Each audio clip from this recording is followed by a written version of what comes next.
రాష్ట్ర ముఖ్యమంత్రి వర్యులు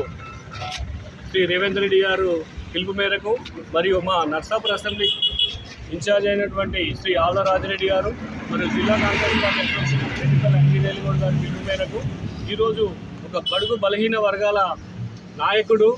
బీసీ బిడ్డ అయినటువంటి మహేష్ కుమార్ గౌడ్ గారికి తెలంగాణ ప్రదేశ్ కాంగ్రెస్ కమిటీ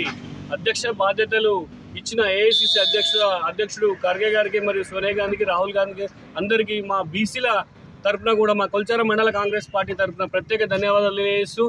కాంగ్రెస్ పార్టీ అంటేనే బలుగు బలహీన వర్గాలకు అన్ని మేలు చేసే పార్టీగా గుర్తింపు యావత్ భారతదేశంలో. అక్కడ ఏఐసిసి అధ్యక్షులు అయితేనే ఎస్సీ సామాజిక వర్గానికి చెందిన వ్యక్తి ఉండడం, అందులో భాగంగా ఈరోజు మన రాష్ట్ర బాధ్యతలు కూడా ఒక బీసీ బిడ్డకు ఇవ్వడం ఎంతో శుభసూచకం. కాంగ్రెస్ పార్టీ ఎప్పుడు కూడా బీసీలకు కానీ ఎస్సీ ఎస్టీలకు కానీ సముచిత న్యాయం చేస్తుందని ఈ అధ్యక్ష బాధ్యతలు తీసుకుంటున్న మహేష్ కుమార్ గౌడ్ నిదర్శనం అని